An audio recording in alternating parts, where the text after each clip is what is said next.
Hey guys, this is Mr. H. Let's practice adding and subtracting integers, alright? So, remember when you're watching these videos, make sure you pause the video, try to work these out on your own first, alright?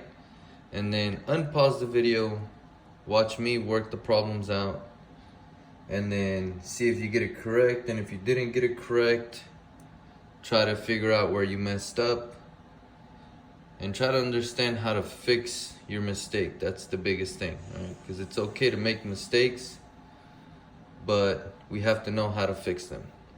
All right, let's look at number one.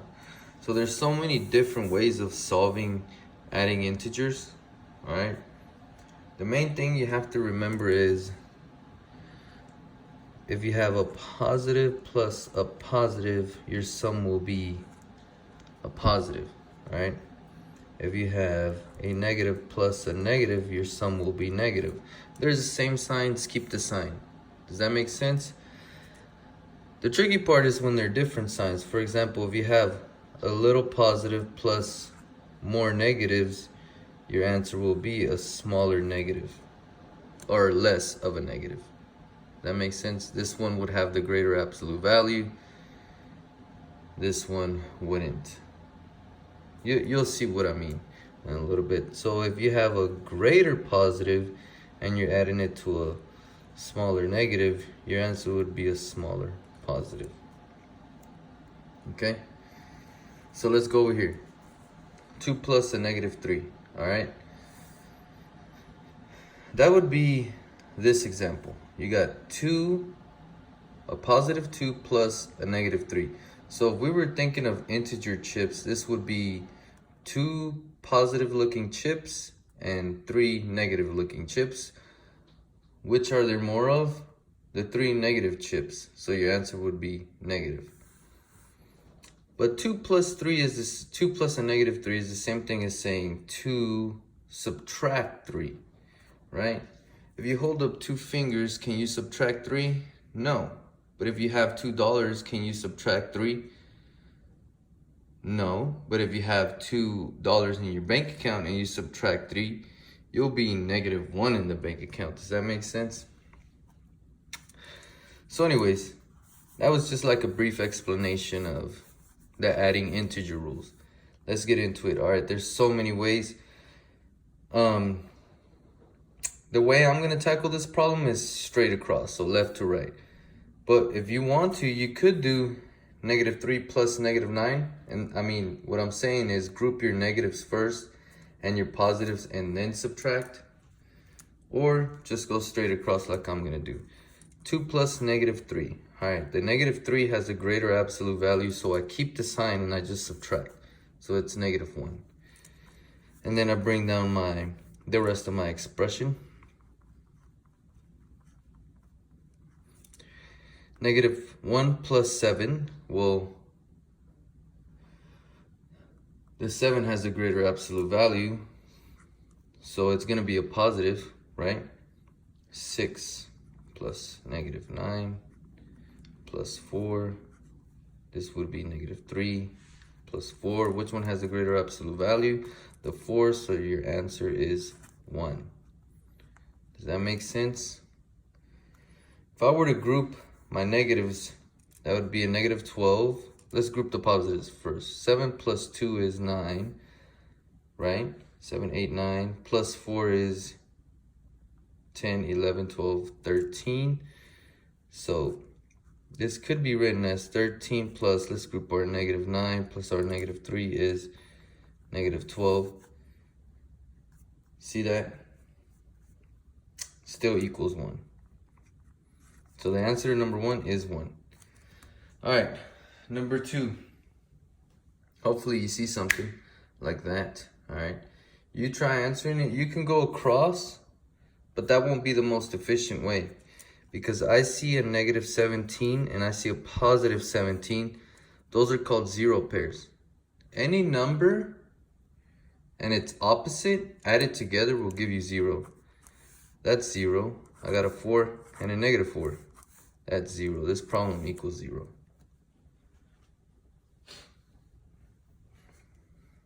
45 plus negative 19. Okay.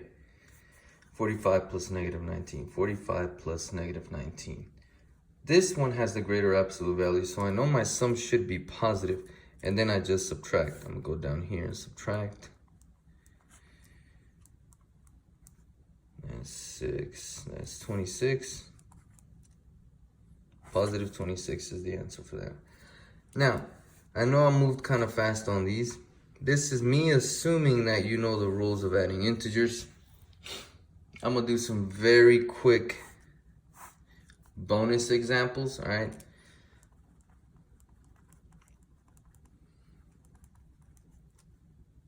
So let's do something like 4 plus negative 2, all right? These are my positive chips. I'm gonna add negative 2, so hold on, this is my little work area. I'm gonna bring in the negative 2. Because when you're adding, you can bring in integers to your work area. All right, now what happens when you have positives and negatives in your work area? The positive 1 and the negative 1 meet and they cancel each other out. Those are called zero pairs. I see another one here. How many do I have left? Positive 2. Does that make sense? Okay, if I work this out on a number line, let me do another example.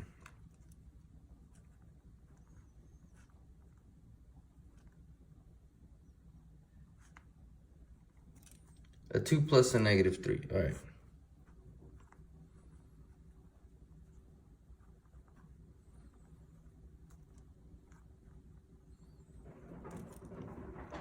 If I'm going to positive, always start at the 0 using a number line. All right, I'm gonna go to the 2. I'm gonna go to the right 2 units.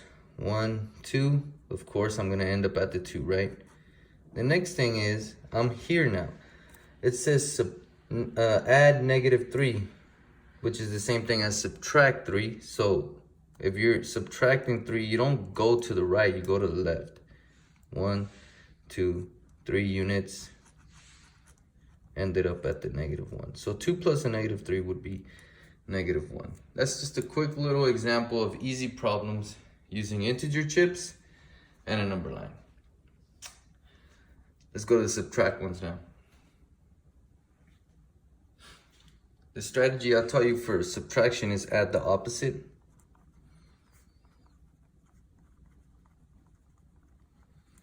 Also known as KCC, keep, change, change. Keep the first number, change the sign, subtraction sign to addition, and change the second sign, change the sign of the second number, sorry. So, you got 4 minus 7. 4 take away 7, you can't do that. You'd end up with a negative amount. You already know that was gonna be negative, right?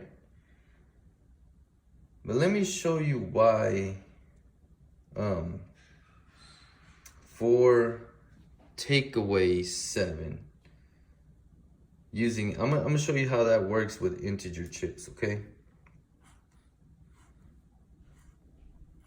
This is my little work area.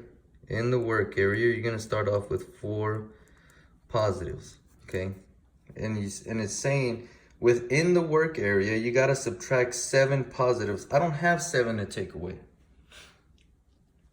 I don't have 7 to take away. The only way I can have 7 in there is by bringing in 0 pairs. There's 1. Well, if I bring this in, I'm only gonna have 5 positives, so that's not enough. That would be 6. So I would have to add 3 0 pairs in here.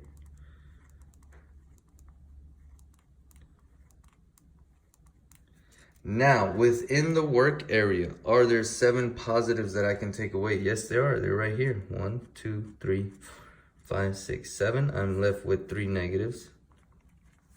And the answer is negative 3. How does that work with keep, change, change? Keep the first number. Change the sign. Oh, I don't know why I wrote keep, change, change again. Keep the first number, change the sign of the second number. And then you go to addition rules. 4 plus a -7 would end up with a smaller negative, or less of them, right? So the one with the greater absolute value is the -7, so you know your sum's gonna be negative. And then subtract 7 minus 4 is 3. So this is -3. Just showing you two different ways of solving that problem. This one right here, you can solve it using integer chips, but you're gonna have to draw 12 negative chips. If you want to do that, we can do that. Actually, yeah, let's do that. That way you can see both ways. 1, 2, 3, 4, 5, 6. 3, 4, 5, 6. 1, 2, 3, 4, 5, 6. 1, 2, 3, 5, 6, 7, 8, 9, 10, 11, 12. So there's 12 negatives right there. And this is saying subtract -3. Are there 3 negatives that I can subtract? Yes, there is. So I don't have to bring in 0 pairs. Does that make sense? On this one, I had to bring in 0 pairs because it was asking for subtract the +7, and I only had 4 in there. Here it's saying subtract -3. I have 3 negatives that I can take away. So I'm gonna take them away. And I end up with 1, 2, 3, 4, 5, 6, 7, 8, 9. The answer to -12 minus -3 equals -9. Now let me solve that using keep, change, which comes from add the opposite. Because it's saying subtract 3. It's saying subtract a negative amount, which means you're adding 3. Keep the first number, change the sign of the second number. Which one has a greater absolute value? The 12. 12 minus 3 is 9, which is a -9. That makes sense? All right, let's look at number 6. I'm gonna solve this one just using keep, change. You have a -3 minus 6, all right? -3 minus 6, -3, subtract 6. -3, subtract +6. You know that that's not possible because you have 3 negatives. So this is like adding 6 to those 3 negatives. Keep the first number, change the sign of the second number. -3 plus -6, those are the same sign if you're following addition rules. Negative plus negative equals a negative. And it was -9 as well. All right, quick little review, quick little challenge on adding and subtracting integers. Study, guys, study. This is super easy. You've been adding and subtracting since you were in kinder. The only difference is you have different rules because you're adding and subtracting integers, not just whole numbers. But the operations are the same. Subtracting and adding. Subtracting and adding. Alright? I believe in you. Believe in yourself.